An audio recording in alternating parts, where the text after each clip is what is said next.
하나님의 비전과 자신을 일치시키는 것. 하나님은 비전이 있는데 그런 비전에 내가 그 비전 위에 올라서는 것, 그 비전을 내가 사는 것, 그것이 중요하다는 것이죠. 이런 말씀을 드릴 건데요, 애굽을 향한 하나님의 비전이 있었습니다. 오늘 그 말씀에 이상하죠? 애굽은 망에 마땅한데, 근데 하나님은 애굽을 향한 비전이 있었던 것입니다. 성경을 보시면은, 자, 보겠습니다. 자, 어떤 사람들은 그들의 이기적인 관심사를 추구하며 살아갑니다. 그들은 하나님의 비전과 자신을 일치시키지 않습니다. 하나님의 비전이 무엇입니까? 그것은 모든 사람이 진리를 아는 데 이르는 것입니다. 그러므로 당신의 꿈을 그분의 꿈과 연결하고 당신의 동기를 그분의 사랑으로 정화하십시오. 우리는 성경을 통해 하나님께서 한 국가를 내지는 한 개인을 어떻게 이끄시고 한 교회를 어떻게 이끄시고 다루시는지를 알 수 있습니다. 하나님께서 오늘 말씀을 통해서 한 국가를 내지는 한 개인을 내지는 그 교회를, 하나님의 교회를 어떻게 이끄시고 다루시는지를 우리가 알 수가 있다는 거죠. 첫 번째는 하나님께서 한 국가를 어떻게 이끄시려고 비전을 주시는지, 한 국가를 이끄시기 위해서 그 나라 또 그 개인, 그 교회를 위해서 어떤 일을 하시는지 보겠습니다. 자, 첫 번째는 1번, 첫 번째는 여호와 하나님을 알게 하시려고. 출애굽기 7장 4절입니다. 함께 읽습니다. 바로가 너희 말을 듣지 아니할 터인즉 내가 내 손을 애굽에 뻗쳐 여러 큰 심판을 내리고 내 군대 내 백성 이스라엘 자손을 그 땅에서 인도하여 내가 내 손을 애굽 위에 펴서 이스라엘 자손을 그 땅에서 인도하여 낼 때야야 애굽 사람이 나를 여호와인 줄 알리라 하시매. 아멘. 우리가 잘 알고 있듯이 출애굽기 7장부터 12장까지 7장부터 12장까지는 하나님께서 애굽에 내리신 10가지 재앙을 이렇게 조목조목 설명해 주고 있습니다. 하나님께서 내리신 재앙. 그래서 여기 7장 4절 말씀에도 하나님께서는 분명히 심판을 내리신다고 말씀하고 있어요. 그런데 왜 이렇게 하셨는지, 왜 애굽에 하나님께서 심판을 내리신다고 하셨는지, 그 목적이 무엇인지, 그것에 대해서 하나님께서 뭐라고 말씀하시는지. 5절에 보면 이 재앙은 애굽 사람들이 누구를? 나를, 하나님을 여호와인 줄 알게 하기 원하셨던 것입니다. 구약의 표현은 그 재앙을 통해서 하나님의 목적은, 하나님의 비전은 하나님을 알게 하기 위함이었다라고 이렇게 말씀하죠. 이게 목적이었습니다. 하나님의 목적. 물론 이스라엘 백성들을, 하나님의 선택된 이스라엘 백성들을 출애굽하는, 구원하는 목적도 있지만은 그것만이 아니라는 거예요. 그것만이 아니고 애굽 사람들을 위한 하나님의 목적도 있었다는 것입니다. 그래서 성경에서 말하겠죠. 애굽 사람들을 위한 하나님의 목적도 우리가 있다는 걸 우리가 아셔야 되겠죠. 애굽 사람들에게 하나님께서 어떤 목적을 가지셨느냐, 이게 중요합니다. 애굽 사람이 하나님을 여호와인 줄 알도록 하시기 위하였습니다. 그래서 그들에게 심판이 임했던 것이죠. 그래서 요한복음 17장 3절에 보니까, 여기 보니까 애굽 사람이 나를 여호와인 줄 알리라 하시매 라고 말씀하는데, 여호와를 아는 것이 17절 영생은 곧 유일하신 참 하나님과 그가 보내신 예수 그리스도를 뭐하는 것이다? 아는 것이다 라고 말씀합니다. 유일하신 참 하나님을 아는 것이 영생이다 라고 말씀하고 있어요. 그렇다고 한다면은 하나님께서 출애굽기 7장 4절에서 나를 여호와인 줄 알게 하려 함이라, 누구에게? 애굽 사람들에게, 애굽이라는 나라에게, 국가적으로는 이집트, 지금 이집트 그 나라에게, 개인적으로는 애굽 사람들에게,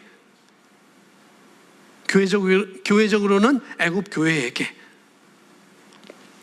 하나님을 알도록 하기 위함이었다. 그런데 요한복음 17장 3절에 유일하신 참 하나님을 아는 것이 뭐라고 그래요? 영생이라고 말하고 있으면, 그러니까 애굽 사람들에게도 영생은 누굴 통해서 오는가? 예수 그리스도를 통해서 오시잖아요. 그러니까 애굽 사람들에게도 하나님께서는 예수 그리스도를, 십자가를 알리시기 원하셨던 것입니다. 우리가 그렇게 볼 수가 있어요. 자, 두 번째, 유일하신 참 하나님을 알게 하시려고 9장 14절에 있습니다. 9장 14절 함께 있습니다. 시작. 내가 이번에는 모든 재앙을 너와 내 신하와 내 백성에게 내려 온 천하에 나와 같은 자가 없음을 내가 알게 하리라. 아멘. 하나님 자신을, 나 여호와를, 하나님 자신을 유일하신 하나님으로 지금 소개하고 있는 것입니다. 너희가 지금 많은 우상을 섬기고 있지만은 내가 나보다도 더 많은 것들을, 쓸데없는 것을 너희들이 많이 의지하고 있지만, 그러나 유일한 것은 나 하나님이야. 유일하신 신은 나 여호와밖에 없어. 그것을 소개하는 것이죠. 유일하신 하나님, 유일하신 참 하나님. 그러니까 하나님은 애굽에 재앙을 내신 이유는 뭐냐면은 영생을, 예수 그리스도를 알게 하시려고, 그들에게도 구원의 메시지를 지금 주시고 있는 거라는 것이죠. 세 번째 뭐예요? 전능하신 하나님을 알게 하시려고. 15절 함께 있습니다. 16절까지 시작.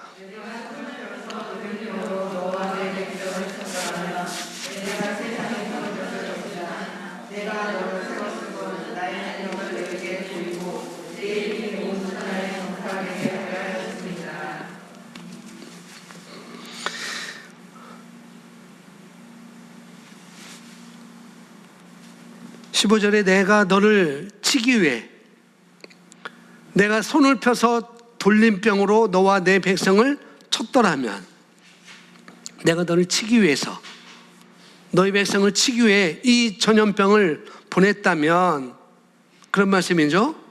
너희 목전이 너희 눈앞에서 너희를 죽이려는 것이었다면 너는 이미 죽었을 거야 라고 하나님께서 모세에게, 그들에게, 바로에게 말씀하고 있는 거죠. 내가 너희를 죽이고자 했다면은 너희는 벌써 다 죽었어. 그렇게 말씀하고 있는 거예요.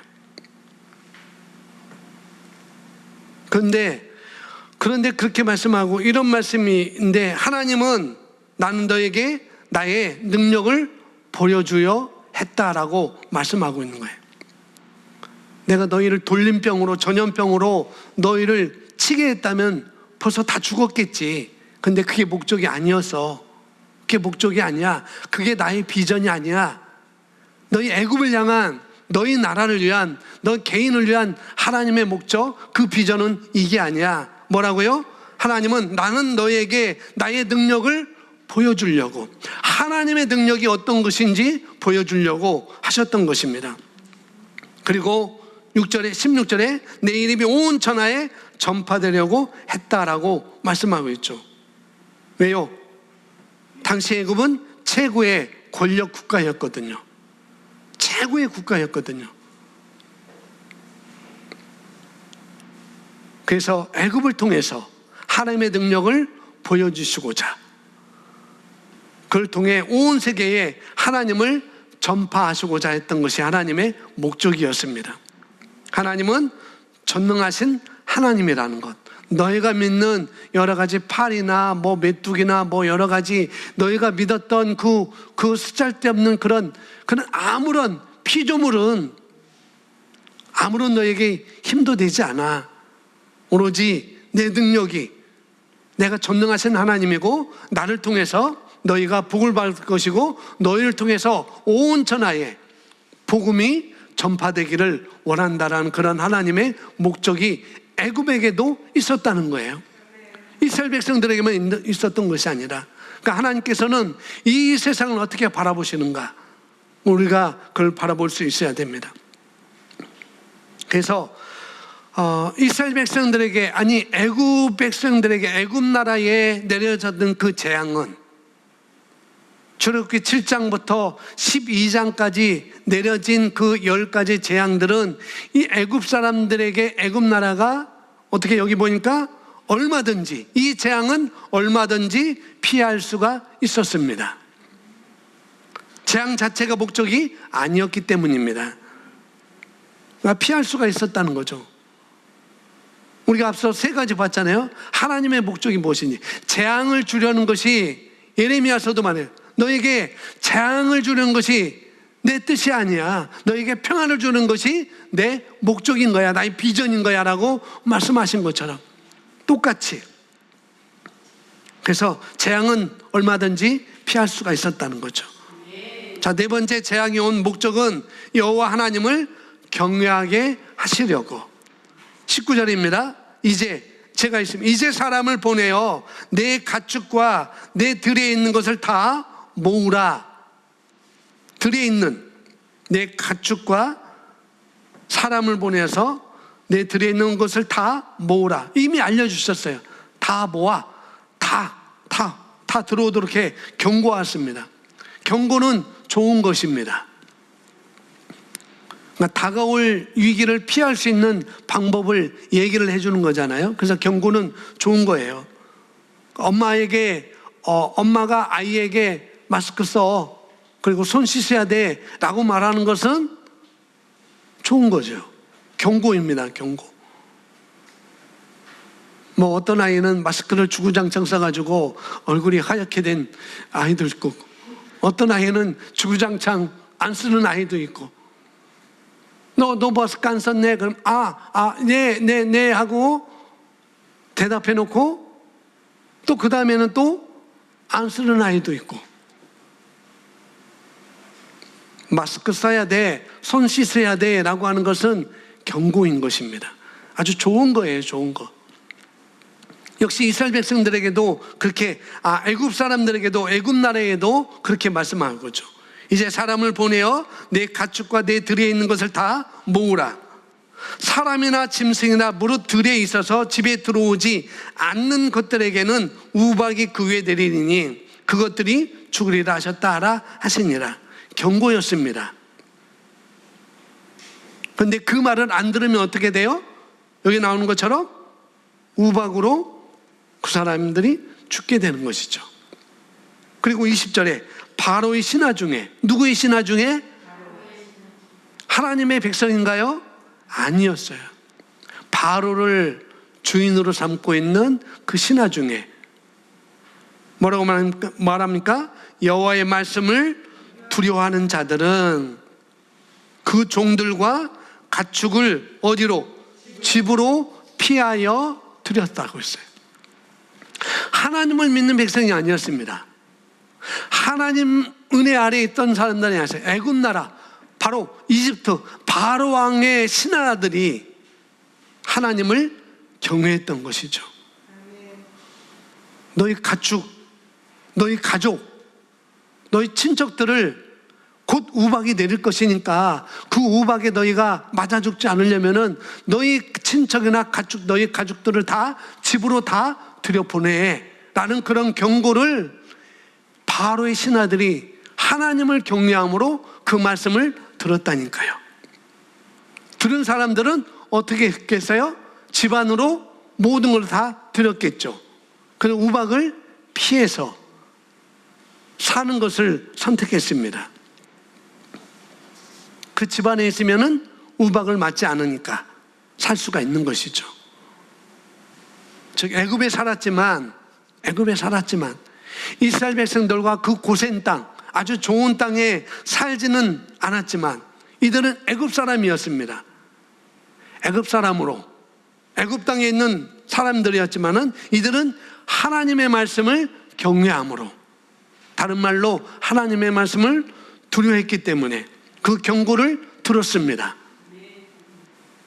너희 친척들을, 너희 가축들을 다 너희 집으로, 너희 창고로 다, 집안으로 다 들여보내야 돼.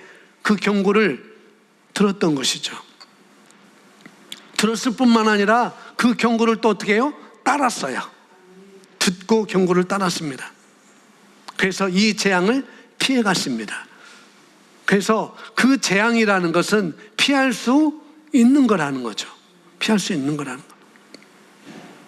자, 우리나라도 어떻게 보면 재앙 가운데 지금 있는 거죠. 전 세계가 재앙 가운데 있는 상황입니다. 그러면은 피할 길이 없었느냐? 피할 길이 충분히 있었죠. 중국에서 들어오는 사람들을 막으면 됐었습니다. 막으면은 이렇게까지 되지 않았었어요. 피할 수 있음에도 불구하고 피하지 않았던 거죠. 경고를 했음에도 불구하고 수많은 전문적인 의료진들이 경고했음에도 불구하고 그 경고를 듣지 않았던 것이죠. 그리고 따르지도 않았습니다. 그래서 중국에서 들어오는 모든 사람들을 다 받아들여서 결국은 이렇게 퍼지게 된 것이죠. 우리나라가 욕하고 있는 대만, 우리나라가 욕하고 있는 베트남, 베트남도 많이 했지만은, 그러나 대만하고 베트남은 다 막아버렸어요. 피할 수 있는데 피하지 않았기 때문에 결국 그렇게 되는 것이죠. 우리 개인에게 닥쳐오는 그런 재앙이 아닌 재앙, 그런 것도 또 우리에게 주시는 그런 경고를 우리가 듣고 따를 때 우리도 피할 수가 있다는 것이죠. 충분히.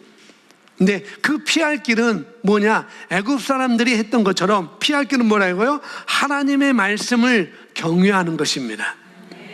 바로 이 신하가 하나님의 말씀을 듣고 하나님의 말씀을 경외하고 듣고 그대로 따랐던 것처럼 우리도 하나님의 말씀을 듣고 그 말씀을 경외하고 따를 때에 우리에게 닥쳐오는 그런 일도 우리도 피할 수가 있는 거라는 거죠. 자, 5번째 보겠습니다. 5번째 뭐예요? 말씀으로 마음을 새롭게 하시려고. 21절입니다. 여호와의 말씀을 마음에 두지 아니하는 사람은 그들의 종들과 가축들을 들에 그대로 두었더라. 그렇죠. 어떤 사람들은 하나님의 말씀을 마음에 두고, 어떤 사람들은 하나님께서 그렇게 말씀해 두었음에도 불구하고 마음에 두지 않고, 마음에 둔 사람들은 사는 것이고 마음에 두지 않은 사람들은 여기 나오는 것처럼 다 죽음, 가축이 그냥 들에 다 두는 거예요. 그러면은 우박에 맞아 다 죽게 되는 것이죠. 하나님은 우박을 내리셨어요. 그런데 내리시는데 어떻게 해요? 피하도록 하셨잖아요. 그죠? 아까 예를 든 것처럼 어떤 술 먹는 사람이 알코올 중독에 걸려서 질병에 걸렸는데 하나님께서 술을 만들게 하셔서 나를 이렇게 치셨다라고 말하는 것이에요. 똑같은 거라는 거죠. 근데 그게 아니에요. 내가 피할 수 있었습니다. 충분히. 여호와의 말씀을 마음에 두는 것이 뭐냐면은 로마서 12장 2절에 너희 마음을 새롭게 함으로, 이 세대를 본받지 말고 오직 마음을 새롭게 함으로 변화를 받는 것입니다. 하나님께서는 애굽 사람들에게 하나님의 말씀을 마음에 두라고 했지만은 다만 이들이 그것을 듣지 않았던 것이죠. 들었던 사람들도 있고 듣지 않았던 사람들도 있었고, 26절은 21절에 있는 여호와의 말씀을 마음에 두지 아니하는 사람은 경고를 거역했던 것이죠. 하나님께서는 그 애굽의 바로와 그 신하와 그 백성들에게도 지혜와 명철을 주셨습니다. 하나님의 말씀을 주셨어요. 그들에게도 똑같이. 그러니까 하나님께서 말씀하시면 그것을 따르고 경외하고 마음에 두면 되는데 어떻게 해요? 거절하는 것이죠. 내가 거절해서 당한 일을 하나님께서 나를 치셨다라고 말하는 것은 하나님이 나를 망하게 했어. 하나님이 나를 치셨어. 하나님이 그렇게 하셨어. 내가 거절한 건데, 그렇게 말하는 것은 맞는 걸까요? 아닐까요? 맞는 것이 아닙니다. 피해갈 수 다 있는 것입니다. 옛 언약에서는, 구약 옛 언약에서는 심판이 맞아요. 심판이 맞습니다. 그러나 그것만 아니었다는 걸 우리가 아셔야 되죠. 심판이 있었지만은 그러나 그 경고를 어떻게 해요? 받아들이는, 마음에 둔 사람들이 있었고 거절하는 사람들이 있었다는 것. 마음에 둔 사람들은 살게 되는 것이고 마음에 두지 않는 사람들은 죽게 되는 것이고, 마음을 새롭게 하는 사람들은 살게 되는 것이고 마음을 새롭게 하지 않는 사람들은 그대로 그런 인생을 사는 것이고 똑같습니다. 자, 이어서 보겠습니다. 하나님의 목적이 무엇이었는지를 알 수 있습니다. 하나님께서는 한 국가를 어떻게 이끄시고 다루시는지를 알 수 있습니다. 그 원리를 깨닫게 되면 지금 우리가 처한 상황을 성경적으로 분별할 수 있습니다. 하나님은 애굽을 벌하시려는 목적만 있었던 것이 아니라 애굽을 향한 하나님의 비전이 있으셨습니다. 애굽을 향하신 하나님의 마음과 비전을 우리가 알 수 있습니다. 우리가 그것을 우리 개인적으로도 알 수가 있다는 것이고 우리 나라적으로도 우리가 알 수가 있어요. 자, 이사야서 13장부터 19장까지는 하나님께서 이사야 선지자를 통해서 이방 나라들, 바벨론, 모압, 애굽 여러 나라들을 지금 경고를 하고 있는 내용입니다. 이사야서 13장부터 19장까지는 이방 나라들, 하나님을 믿지 않는 이방 나라들에 대해서 역시 똑같이 경고를 해요. 너희들 이렇게 하면은 살 것이고, 너희 돌아오면 살 것이고, 너희 돌아오지 않으면 너희가 계속 멸망의 길로 갈 수밖에 없을 것이다. 그렇게 말씀합니다. 그런데 이렇게 경고하는데도 불구하고 마지막에는 19장에는 마지막에는 축복으로 끝나요. 경고하시고 축복으로 하나님은 끝내십니다. 자, 이사야서 19장 21절입니다. 21절 함께 있습니다. 시작. 여호와께서 자기를 애굽에 알게 하시리니 그 나라의 애굽이 여호와를 알고 제물과 예물을 그에게 드리고 경배할 것이요 여호와께 서원하고 그대로 행하리. 아멘. 아까 출애굽기에서도 여호와를 알게 하시려고 경고를 했다고 그랬습니다. 이사야서 여호와께서 자기를 애굽에게 알게 하시려고, 여호와를 아는 것이 영생이라고 그랬습니다. 여호와 하나님은 애굽에게 영생, 즉 예수 그리스도를, 십자가를 알려주시려고 했던 것이죠. 그날이 어떤 날인지 몰라요. 근데 여기 그날에 애굽이 어떤 날인지 모르겠지만 그때는 애굽이 여호와를 알고, 알 뿐만 아니라 어떻게 해요? 제물과 예물을 그에게, 누구에게? 하나님께 드리고 경배할 것이요 그리고 여호와께 서원하고 그대로 행하리라. 할렐루야. 정말 놀라운 말씀이잖아요. 애굽 나라인데, 이방 나라인데, 하나님을 섬기지 않는 나라인데 하나님께서 그 나라에게 어떤 비전을 갖고 계시는지, 오늘 저와 여러분에게 어떤 비전을 갖고 있는지 그것도 우리가 볼 수가 있는 것이죠. 지금 이것이 이스라엘 민족에게 말씀한 것이 아니고 애굽에게 말씀한 거라는 거예요. 애굽 나라에게. 자, 22절 함께 있습니다. 여호와께서 애굽을 치실지라도 치시고는 고치실 것이므로 그들이 여호와께로 돌아올 것이다. 여호와께서 그들의 간구함을 들으시고 그들을 고쳐주시리라. 23절. 그 나라의 애굽에서 아수르를 통하는 대로가 있어 아수르 사람들은 애굽으로 가겠고 애굽 사람들은 아수르로 갈 것이며 애굽 사람이 아수르 사람과 함께 경배하리라. 24절.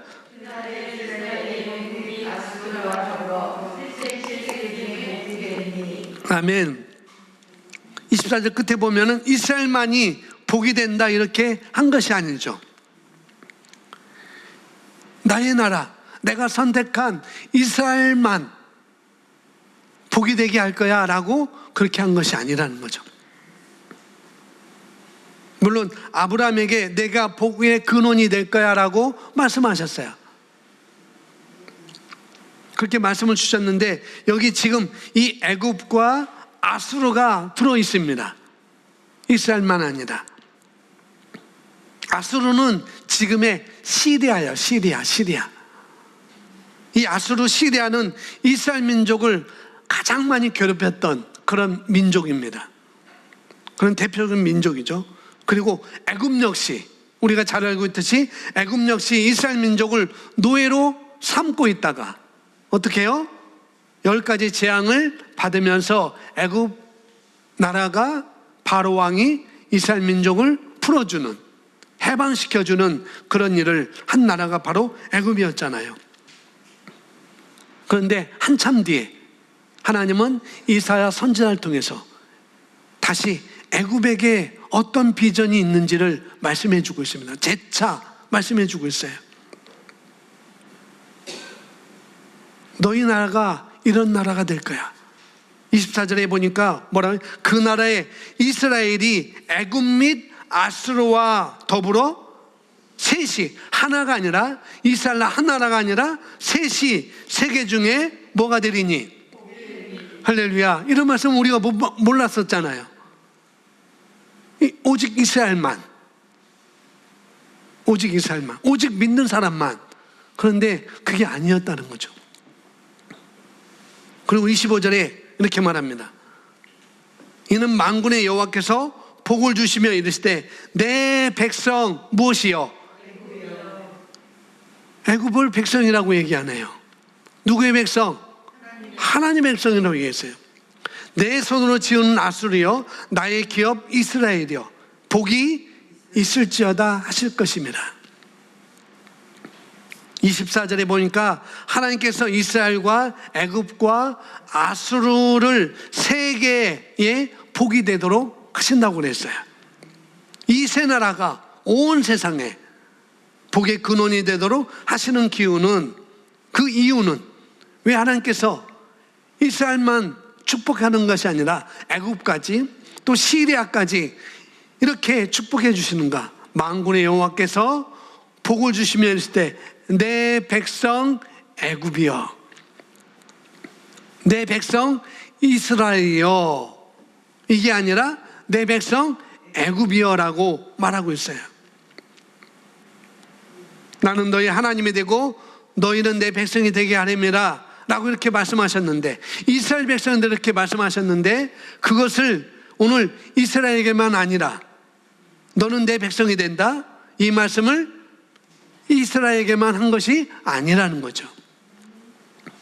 애굽에게 내 백성 애굽이여 내 손으로 지은 아수르여 이 이방 나라의 대표적인 상징인 이 아수르를 보면서 애굽을 보면서 하나님께서는 내 손으로 지은 아수르여 지금의 시리아 그 난민의 대명사가 된 그 시리아를 보면서 내 손으로 지은 아수르여라고 말하고 있고 나의 기업 이스라엘이여 복이 있을지어다 복이 있을지어다 이것은 선포입니다. 선포 축복인 것이죠. 그래서 하나님께서는 이 세 나라를 축복하시면서 하나님께서 애굽을 뭐라고 부르시냐면은 내 백성 애굽이여라고 이렇게 부르셔요. 너무 놀랍잖아요. 우리가 뭐 택한 백성 이스라엘 택한 백성 우리 이스라엘만 택한 백성이다 우리가 구원받은 백성이다 이렇게 말하지만은 이렇게 말하는데 여기 보니까 애굽도 하나님의 택한 백성이었습니다. 그래서 애굽을 향한 하나님의 비전이 뭐냐? 애굽을 향한 하나님의 비전. 처음에 하나님께서 너는 내 백성이다라고 말했던 이스라엘과 똑같이 어깨를 나란히 해서 어떻게 해요? 온 천하에 복음이 전해지도록 하나님 여호와가 알려지도록 하는 것이 바로 하나님의 비전이었던 것이죠. 그러니까 이스라엘과 거의 비슷한 그런 비슷한 나라로 애굽을 삼고 싶으셨던 것이 하나님의 비전이었습니다. 애굽을 향한 하나님의 비전. 그날에 이스라엘이 애굽과 아수르와 더불어 셋이 세계 중에 복이 되게 하려니. 자, 그렇다면 하나님의 비전, 애굽을 향한 이 하나님의 비전을 이루시려면 애굽이 어떻게 해야 돼요? 그 비전을 이루려면 애굽이 어떻게 해야 되는가? 오직 하나님만 섬기는 나라가 돼야 되겠죠. 그 비전을 이루려면. 그러려면 애굽에 있던 모든 우상들을 어떻게 해요? 하나님 외에는 모든 우상들은 다 제거를 해야만 했습니다. 그래서 재앙을 내리는 거, 10가지 재앙을 내린 이유가 그들을 아주 말살시키기 위해서, 그 나라 완전히 패망하기 위해서 내리신 것이 아니라는 거죠. 그 우상이 있기 때문에 하나님께서 그들에게 갖고 있는 비전을 이룰 수 없으니까 그 우상을 따라보고, 그 우상을 바라보고, 그 우상을 따라하고, 그 우상에게 듣고, 그 우상을 따르니까 하나님의 비전을 이룰 수 없으니까 하나님은 어떻게 해요? 그 우상을 제거를 해야만 하나님의 비전을 이룰 수 있으니까 그 우상을 제거토록 하는 것입니다.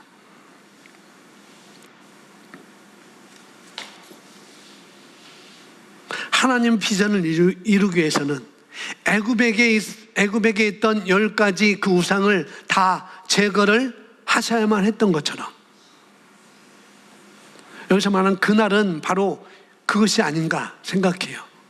애굽, 이집트, 자기들 우상을 다 버리는 것, 하나님 외에 다른 것을 섬기는 우리의 마음속에 있는 그 우상들을 다 버리는, 제거하는 그날에 우리가 하나님께 제물과 예물을 가지고 하나님께 드릴 수 있는 것, 그리고 그뿐만 아니라 하나님의 비전을 나 개인을 통해서, 우리 가족을 통해서, 우리 교회를 통해서, 이 나라를 통해서 이룰 수 있다는 것이죠. 여기 보시면 이렇게 써 있습니다. 하나님께서는 이 애굽을 전 세계에 복이 되는 새 나라 중에 하나, 그리고 하나님의 백성을 삼고자 하셨기 때문에 굉장히 혹독한 훈련으로 다루셨다는 것을 알 수 있습니다.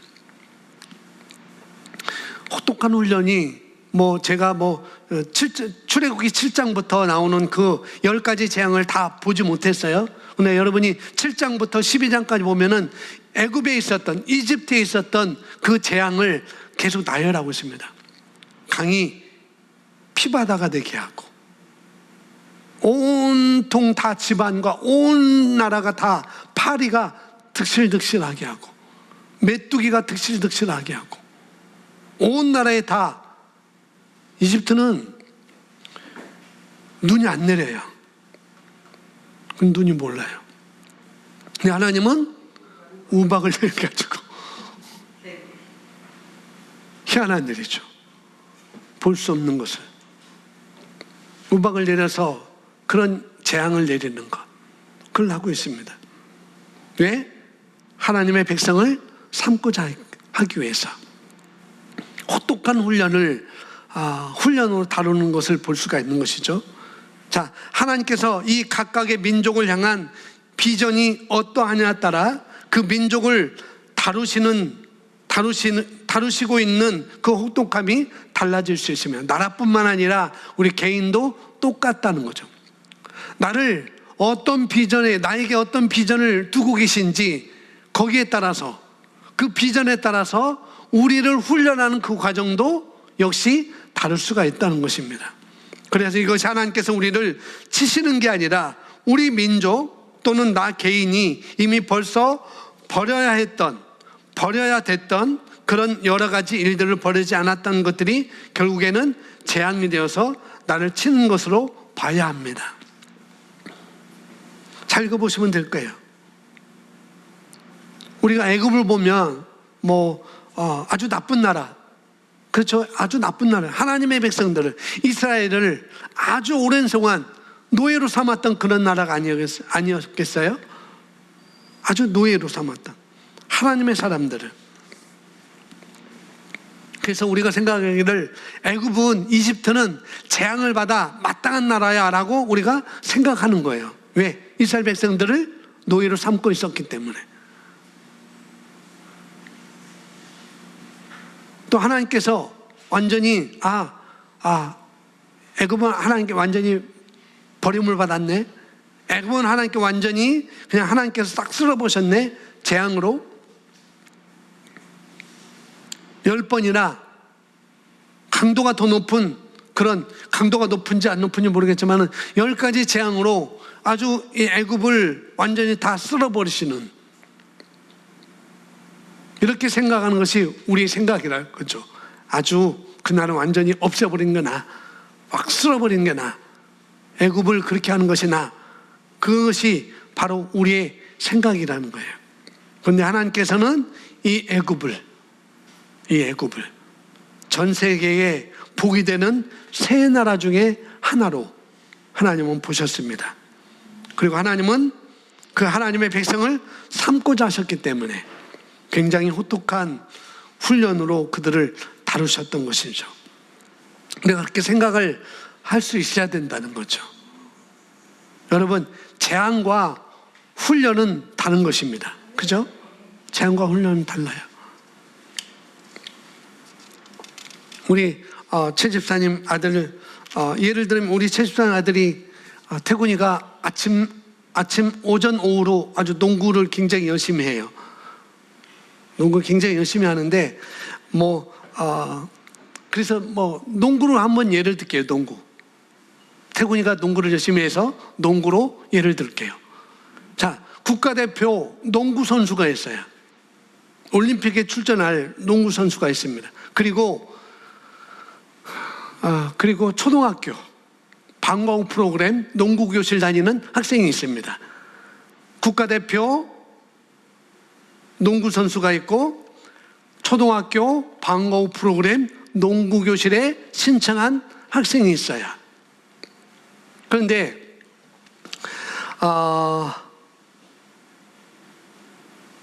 이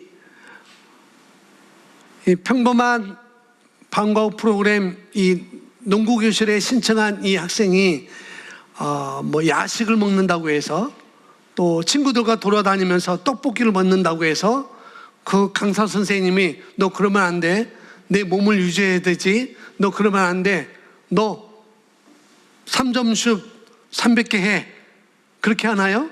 그렇게 하지 않습니다. 그러나 국가대표 농구 선수는 그러면은 난리 나죠.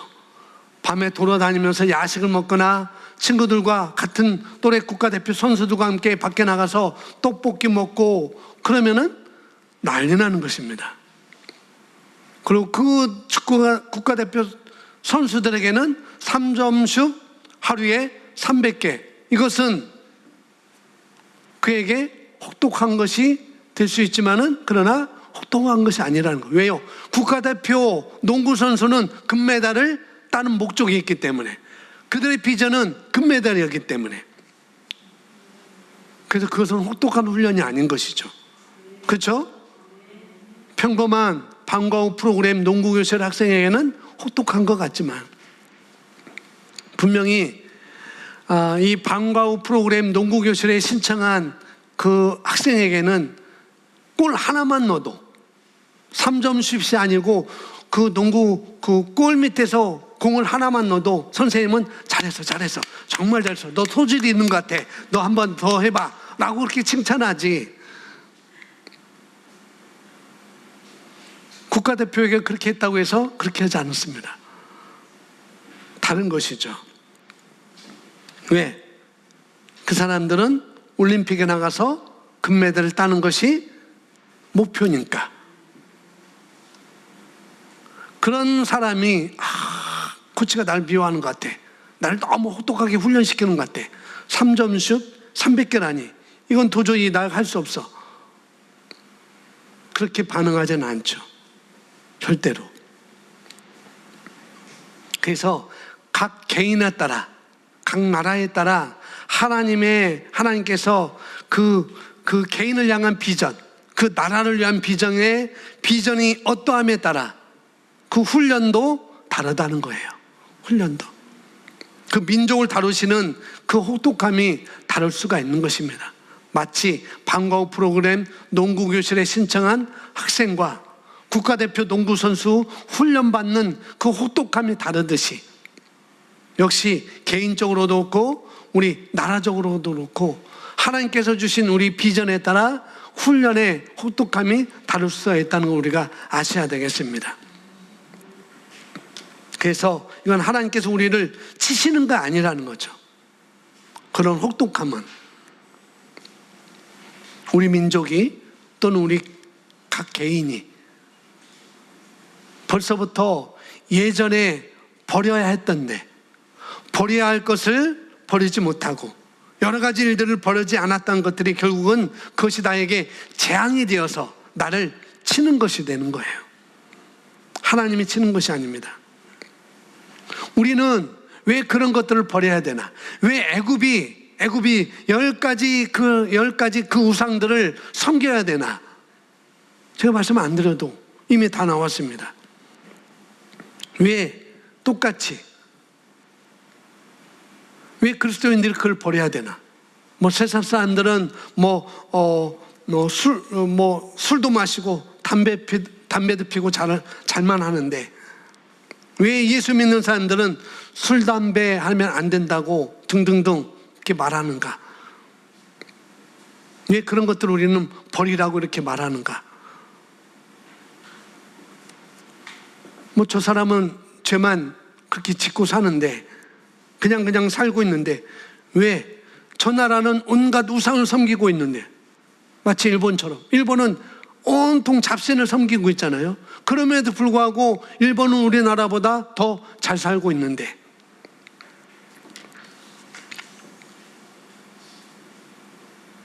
그리고 별일도 없어 보여요. 별일도. 근데 왜 우리는 이렇게 안 하면 안 되는가라고 우리가 생각할 수 있죠. 그것은 여러분이 구별되어 있기 때문에 그런 것입니다. 왜 술, 담배 그들은 하도록 하는데 왜 그리스도인들은 그걸 하지 못하도록 그렇게 말을 하느냐? 우리는 구별되었기 때문에. 마치 국가대표 농구선수와 방과 후 프로그램 농구교실 학생이 다른 것처럼 국가대표 농구선수들이 밤에 몰래 나가서 담장 넘어가서 약식 먹고 술 먹고 그러면은 안 되는 것처럼 똑같은 것입니다. 왜? 다르기 때문에. 국가 대표라는 구별된 사람들이에요. 그래서 그들은 그것을 하면 안 되는 것입니다. 농구교실 하는 청년들은 맘대로 해도 돼요. 맘대로. 야식을 먹든지 떡볶이를 먹든지 맘대로 해도 돼요. 왜 우리가 하나님보다 하나님 외에 다른 것들 우리가 더 치중하면 우선을 두면 안 되는지 우리는 구별되었기 때문에 그런 것입니다. 아시겠습니까? 예. 대한민국 건국은 다르게 시작되었어요. 우리나라는. 자, 보겠습니다.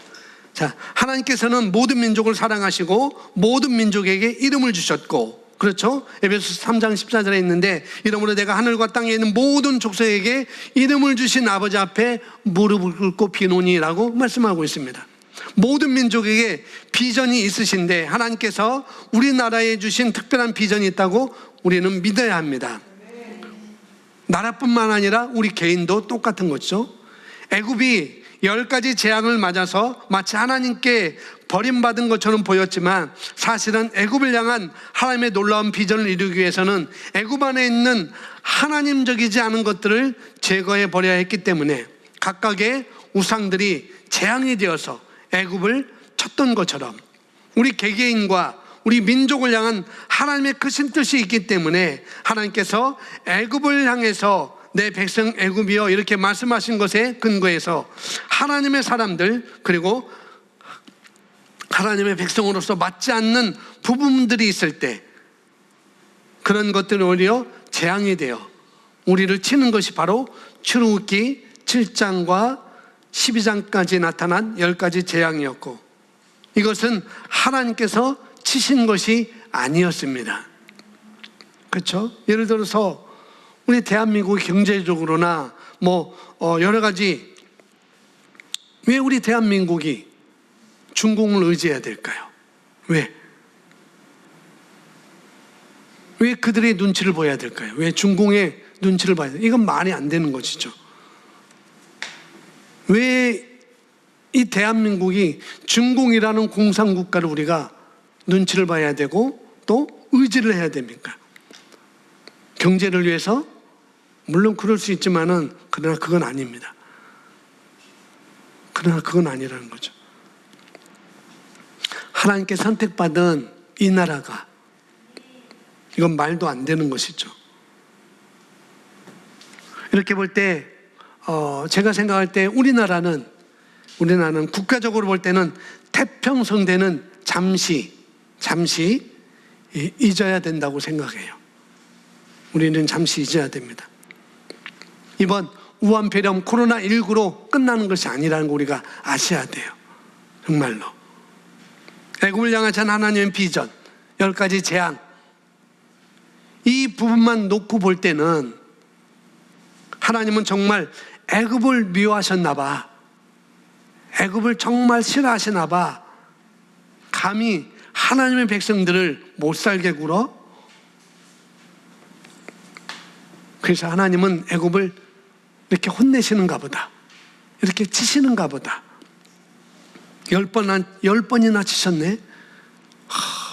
맞아. 10번쯤 안 넘어가는 나무가 없다고 하더니 하나님도 그걸 아셨나?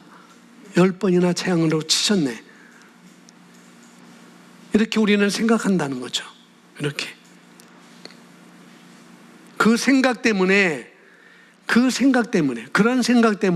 우리에게 오는 문제가 있다는 거예요. 뭐냐면은 하나님의 성품에 대한 오해가 될 수 있습니다. 하나님은 이렇게 치시는 분이야. 그것 때문에 하나님의 성품에 대한 우리의 오해가 있을 수 있어요. 그리고 그 오해로 인하여서 그런 하나님인데 내가 잘못했을 때 어떻게 해요? 또 나도 치겠다라고 우리가 하나님을 그렇게 오해하는 거죠. 그들이 잘못해서 그를 쳤으니까 나도 잘못하면 하나님은 나도 치겠다라고 하나님의 성품에 대해서 우리가 오해할 수가 있다는 거죠. 자, 마지막에 보시면 이렇게 나왔습니다. 우리가 하나님에 대해서 오해할 때 그것은 하나님에 대한 오해로 끝나는 것이 아니라 그분이 나를 어떻게 다루실 것인가, 거기까지 연장돼서 생각하기 때문에 하나님의 성품에 대한 오해는 우리는 반드시 해결해야 되고 그 오해는 말씀으로 해결해야 합니다. 하나님의 오해를 우리가 해결해야 된다는 거죠. 자, 이사야서 19장 21절 함께 있습니다. 여호와께서 자기는 애굽에 알게 하시리니 그날의 애굽이 여호와를 알고 제물과 예물을 그에게 드리고 경배할 것이요. 여호와께서 자기를 애굽에게 알게 하셨더니 애굽이 여호와를 알고 무서워 벌벌 떠는 게 아니고 애굽 이집트가 하나님을 알았어요. 그리고 제물과 예물을 하나님께 드리고 예배한다는 거죠. 애굽이 이스라엘 민족을 그렇게 못살게 굴었던 애굽이 그날에 여호와를 알 때 하나님이 참 하나님이요, 하나님이 유일하신 하나님이요, 그것을 자기가 마음으로 담아둘 때 그때야 비로소 하나님께 제물을 드리고 예물 드리고 하나님께 서원하고 그것을 따른다는 것입니다. 놀라운 말씀이죠. 왜? 하나님께서 애굽을 향해 가지고 계신 비전이 있기 때문에. 그 비전이 애굽과 아수르와 시리아, 아수르와 또 이스라엘과 이 세 나라가 함께 어깨를 나란히 해서 세상에 복이 되는 나라가 되게 하는 것이 바로 하나님인 것입니다. 이 민족을 향한 하나님의 비전이 바로 그런 거라는 거죠. 이 대한민국을 향한 하나님의 비전. 경제적으로 우한 폐렴, 코로나19로 해서 많은 고통과 경제적으로 여러 가지 생활적으로 우리가 힘든 과정을 지내고 있지만은 그 과정 속에서도 우리가 알 것은 나를 향한 하나님의 비전이 있기에 우리는 무너질 수 없다는 것. 이 나라를 위한 하나님의 비전이 있기 때문에 이 나라는 망할 수 없다는 것. 이 한국교회를 향한 하나님의 비전이 있기 때문에 하나님께서 이 나라를 세우실 때 조선이라는 그런 나라 속에서 조선이라는 그런 국가 속에서 하나님께서 이제는 대한민국이라는 나라를 세우실 때 그 세우심은 달랐습니다. 건국 대통령을 통해서 세우는 민족은 선교 한국과 선진 한국의 목적을 두고 하나님께서 이 나라를 세우셨던 거 우리가 역사서를 통해서 우리가 알 수 있어요. 자유민주주의 국가. 그건 우리가 어렸을 때 했던 반공. 자유민주주의 국가는 반공입니다. 반공. 자유대안과 한국교회의 사명. 자유민주주의 수호. 반공이죠. 그리고 선교 한국인 것입니다. 이것이 이 나라를 향한 하나님의 비전인 거죠. 그렇기 때문에 우리가 애굽처럼 하나님 외에 하나님의 경고를 듣고 또 하나님의 경고를 들었으면은 그걸 마음에 두고 따를 때에 우리는 우리의 비전을 하나님의 비전을 우리의 사명을 우리가 이룰 수가 있는 것이죠. 올림픽 국가대표 선수가 그 금메달을 따기 위해서 여러분 유튜브를 한번 보세요. 국가대표 훈련 한번 쳐보면은 그들이 어떻게 훈련을 하는지 어떻게 자기 관리하는지 정말 나와요.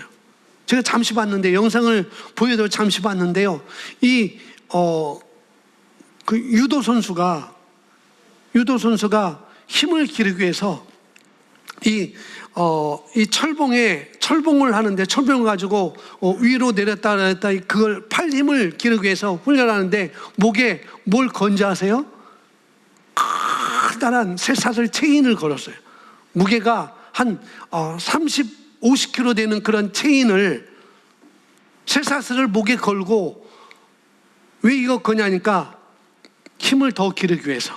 그냥 하면은 안 되니까 내 팔힘을 더 기르기 위해서 그렇게 자기 관리를 하는 거죠. 혹독한 훈련을 하는 거죠.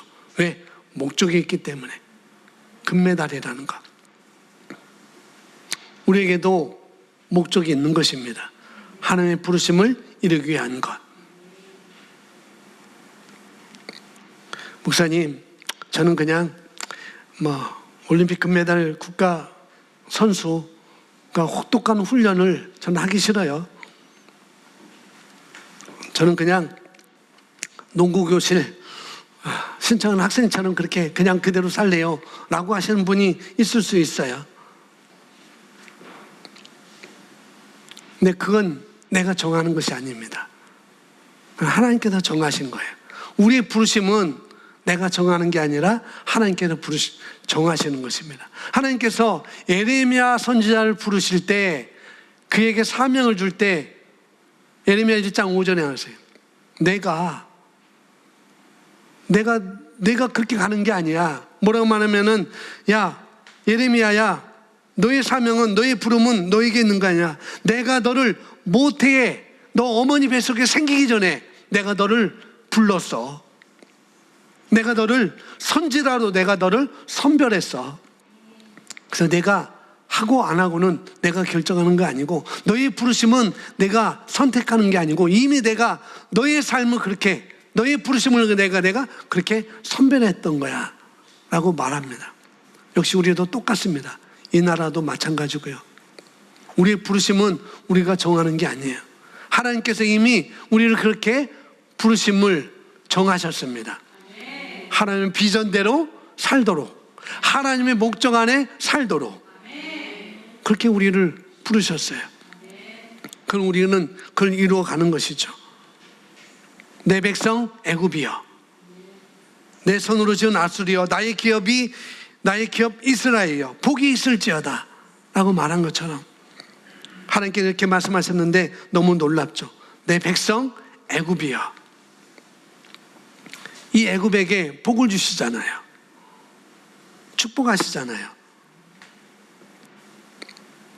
이런 애굽인데 하나님께서 애굽을 그렇게 바라보고 계신데 이 애굽이 웬 말인가? 파리를 섬기다니. 파리가 웬 말인가? 하나님이 그렇게 말하는 거예요. 이런 애굽인데 메뚜기가 웬 말인가?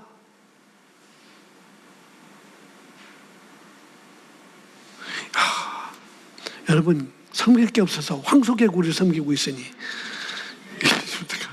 이집트가 황소개구리 아니었을 거예요. 그때는 없었으니까. 개구리를 섬겼다고요. 개구리를. 그런 이집트. 너에게 이런 부르심이 있는데 웬 말이냐? 내가 개구리를 섬기다니, 내가 파리를 섬기다니. 있을 수 없는 거예요. 근데 애굽이 그랬다니까요. 우리는 있을 수 없다고 하잖아요. 근데 애굽이 그랬어요. 어떻게 메뚜기를 섬겨? 메뚜기는 볶아서 먹어야지. 우리는 그런데 애굽은 그렇지 않았다는 거예요. 우리 농사를 잘하게 하는 거. 그렇게 섬겼습니다. 내 사랑하는 자녀가 파리를 섬기고 있는데 하나님께서 어떻게 그것을 그냥 놔두시겠어요? 그렇죠? 놔두면 안 되니까. 하나님은 그냥 내버려 두실 수가 없었던 거예요. 그래서 메뚜기를 없애도록 하고 파리를 없애도록 하고 개구리를 없애도록 한 것이죠. 그것이 왜 혹독하냐? 혹독한 게 아닙니다. 그건 애굽을 위한 것이었고 저와 여러분을 위한 것이었어요. 파리를 섬기는데 개구리를 섬기는데 그냥 놔두면 이상한 거죠. 그죠? 저와 저 안에도 마찬가지입니다. 여러분이 그렇게 하는데 그냥 놔두는 건 이상한 거죠. 그래서 그렇게 말하라는 거예요. 혹독하게. 근데 그것이 재앙이 아니라는 걸 여러분이 아셔야 돼요. 여러분 자녀 파리를 섬기고 있어요. 여러분 자녀가 메뚜기를 그렇게 쫓고 있어요. 개구리를 그렇게 섬기고 있어요. 그러면 여러분 그렇게 그냥 놔두겠어요? 하나님은 그게 아니었던 거죠. 더 큰 것이 있는데 온 세계를 복이 되게 하는 것이 애굽의 목적이었는데, 비전이었는데, 온 세상에 복이 되게 하는 것이 바로 저와 여러분의 자녀의 하나님의 비전이었는데 어떻게 그냥 놔두겠어요? 그건 말도 안 되는 것이죠.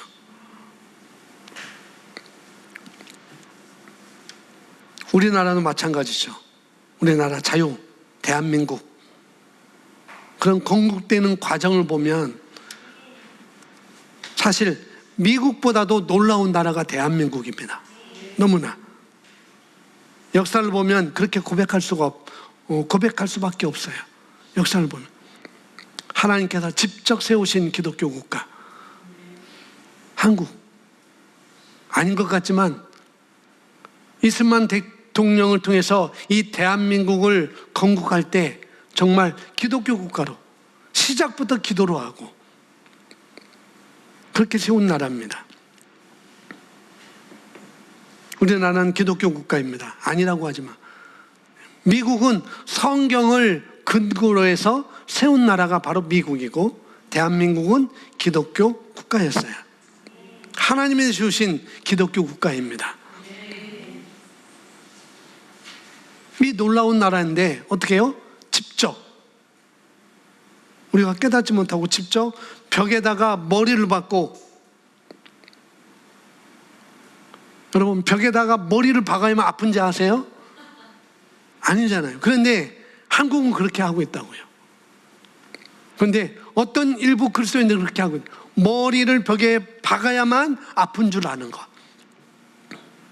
근데 그게 아니에요. 정말로. 그러니까 머리를 자기 벽에, 그 콘크리트 벽에 머리를 박고서야 아프구나 라고 이렇게 배우고자 하는 것은 그런 사람들이 있다고 하는 거죠. 근데 하나님은 그게 아니었습니다. 하나님은 절대 그게 아니었어요. 내가 그렇게, 나는 그렇게 배우겠어요? 나는 벽에 머리를 박고 아프다는 것을 내가 체험하고 그렇게 배우겠어요? 라고 하는 사람의 하나님은 그걸 어떻게 받겠어요? 그냥 내버려 두십니다. 그렇게 하겠다는데 하나님 막으실까요? 아니요, 안 막으셔요. 하나님을 섬기는 우리가 이걸 어떻게 바라보고 어떻게 해석하고 어떻게 나에게 적용할 것인가. 이 시대는, 이 상황은 더 심해지면 심해질지 더 약해지는 않습니다. 더 그래요. 하나님을 오해함 없이 이 사단이 가져다주는 이런 압제를 우리는 오히려 좋은 기회로 삼아서 어떻게 해요? 하나님의 선하심을 더욱 깨닫는데 우리의 방향이 있어야 되는 것입니다. 하나님께서 선택하신 사람으로서, 하나님께서 선택하신 나라로서 우리가 걸맞지 않는 이런 일들이, 그런 일들에 대해서 우리가 벽에 머리를 박으면서 배울 필요는 없는 거라는 거죠. 바로의 신하처럼 하나님의 말씀을 마음에 두고, 경고를 마음에 두고 따를 수 있는 피할 길을 우리에게 내어주셨습니다. 아멘. 애굽에 있었던 10가지 우상, 그들이 섬기지 않았다면 어떻게 해요? 그 우상은 그들에게 임할 필요가 없었던 것이죠. 그 우상을 섬기지 않았다면 그 재앙은 그들에게 임할 필요가 없었던 거예요.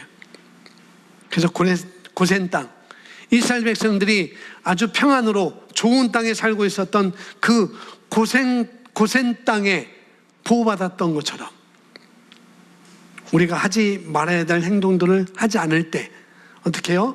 이런 재앙을 우리가 경험할 필요는 없다는 것입니다. 저와 여러분, 오늘 말씀을 통해서 이 코로나19 시대를 우리가 함께 걸어가면서, 이 우한폐렴, 이걸 통해 우리가 함께 걸어가면서 하나님의 시각으로 우리가 해석할 수 있어야 되고, 또 어떻게 해요? 이것에서 우리가 피해보지 않고 정말 앞으로 이 일을 통해서 하나님께서 하시고자 하는 것이 무엇인지, 하나님께서 준비시키고자 하는 것이 무엇인지, 나를 어떻게 준비시키고자 하는 건지, 이것을 우리가 아시고 그런 교회로, 그런 나라로 우리가 가도록 우리가 함께 기도를 해야 되겠습니다. 애굽을 향하신 하나님의 비전, 우리를 향하신 하나님의 비전, 이 나라를 향하신 하나님의 비전, 나를 일으키기 위해서, 이 대한민국을 일으키기 위해서, 이 세계를 하나님께서 원하시는 것으로 일으키기 위해서, 그렇도록 우리가 쓰임받는다는 것을 우리가 아시고 그렇게 살아가시기를 예수님의 이름으로 축복합니다. 아멘. 우리 이사야서 19장 21절 마지막 써놨는데요, 우리 함께 읽고 기도하겠습니다. 여호와께서 시작. 여호와께서 자기를 애굽에게 알게 하시리니